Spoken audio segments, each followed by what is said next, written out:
Assalamualaikum warahmatullahi wabarakatuh. Perkenalkan, nama saya Ardelia Damayanti Wirawan dengan NPM 205 dari kelas analisis multivariat kelas G. Pada kesempatan kali ini, saya akan membuat video tutorial pengolahan data melalui aplikasi SPSS dengan menggunakan regresi logistik. Untuk data, saya dapatkan dengan menggunakan persebaran link Gform dengan judul Pengaruh Referensi dan Pengalaman Belajar Mahasiswa dalam Pengambilan Keputusan Memilih Dosen Pembimbing Skripsi di UPN Veteran Jawa Timur. Pada Gform ini terdapat beberapa butir pertanyaan, yaitu terdapat 3 butir pertanyaan utama terkait variabel-variabel yang ada di pertanyaan. Untuk butir pertama dan kedua, kategori jawaban yang digunakan menggunakan angka. Untuk angka 1, sangat tidak berpengaruh, 2 tidak terpengaruh, 3 ragu-ragu, 4 berpengaruh, dan 5 sangat berpengaruh. Untuk butir pertanyaan yang terakhir, terkait keputusan untuk memilih dosen, dinyatakan dengan jawaban iya dan tidak. Selanjutnya, responden yang saya dapat dari persebaran link Gform ini sejumlah 44 responden.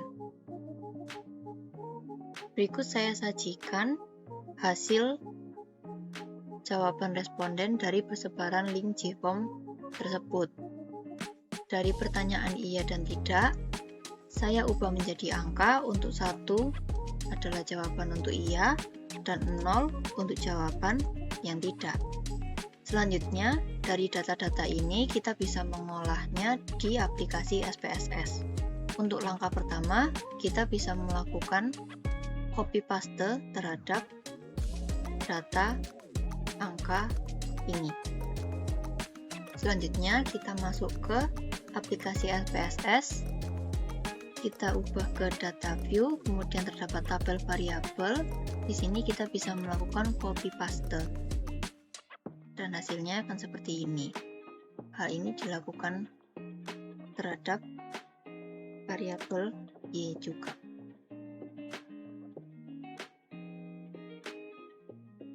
Setelah kita mengubah data, memindahkan data, kita bisa ke variabel view yang ada di bawah untuk mengubah nama, label, desimal, dan measure. Untuk nama, di variabel pertama, kita bisa ganti dengan X1. Untuk variabel 2, bisa X2. Dan variabel yang ketiga, kita ganti Y. Untuk desimal, kita gunakan 0 semua. Untuk label yang pertama, kita bisa ganti namanya dengan referensi. Untuk kedua, pengalaman belajar, dan yang terakhir keputusan dalam memilih. Selanjutnya, untuk variabel X1, measure-nya kita ganti menjadi scale. Begitu juga dengan X2. Untuk variabel Y, kita gunakan measure nominal. Selanjutnya, setelah kita mengubah variabel view dari data yang kita punya, kita bisa melakukan analisis korelasi. Cara yang dapat kita lakukan yaitu kita ke bagian atas, pilih Analyze, kemudian Correlate, kita bisa pilih Bivariate. Selanjutnya, di variabel ini kita masukkan X1 dan X2. Kemudian kita bisa centang ke persen dan Spearman. Kemudian kita klik OK. Berikut adalah hasil korelasi dari data yang kita miliki. Selanjutnya, kita bisa langsung untuk menguji regresi logistik dari data yang kita miliki. Kita kembali ke Analyze, kemudian kita pilih Regression. Untuk regresi logistik, kita bisa memilih binary logistik. Di kolom dependent, kita bisa memindahkan variabel Y ke dependent. Untuk covariate diisi dengan variabel X1 dan X2. Setelah itu kita bisa pergi ke option. Di kolom statistik and plots kita bisa memilih 4 kolom ini seperti yang sudah saya centang. Setelah semua tercentang, kita pilih continue, kemudian kita OK. Berikut adalah hasil regresi logistik yang kita punya dari data yang kita punya.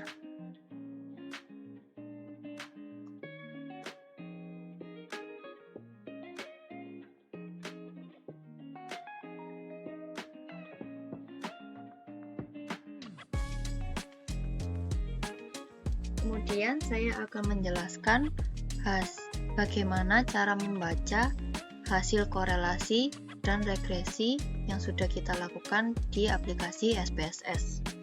Untuk yang pertama, kita bisa ke bagian correlation, di mana pada correlation pertama ini adalah hasil dari percent correlation, di mana angka yang ditunjukkan adalah 0,313 terhadap referensi dan pengalaman belajar. Dari hasil ini kita bisa simpulkan bahwa korelasi antara dua variabel ini terhitung korelasi yang lemah karena nilai yang didapat dari korelasi ini di bawah 0,5. Begitu juga dengan korelasi di Spearman's. Kita bisa dapat angka sejumlah 0,365 di referensi dan pengalaman belajar juga 0,365, sehingga korelasinya juga lemah.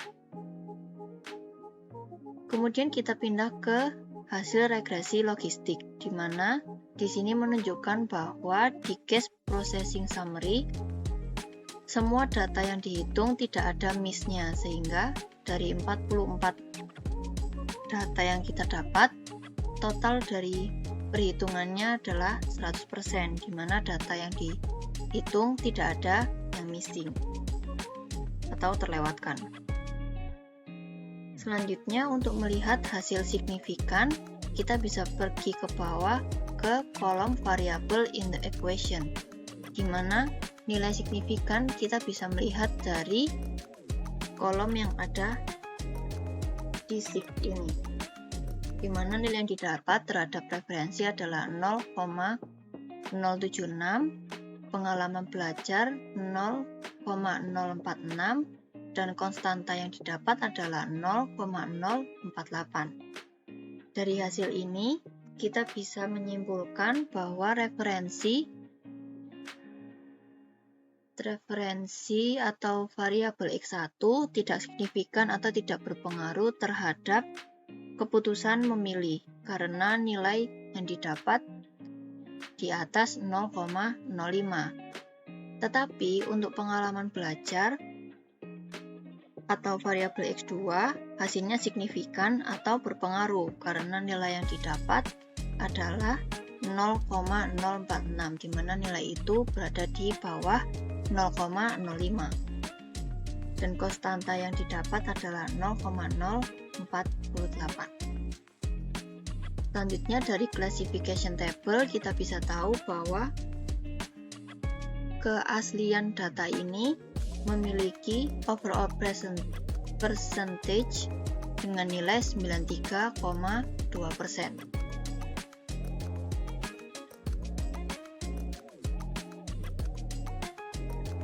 Sekian presentasi saya terkait proses pengolahan data SPSS menggunakan regresi logistik dan bagaimana cara membaca hasil dari pengolahan data SPSS. Sekian dari saya, mohon maaf bila ada salah kata. Wassalamualaikum warahmatullahi wabarakatuh.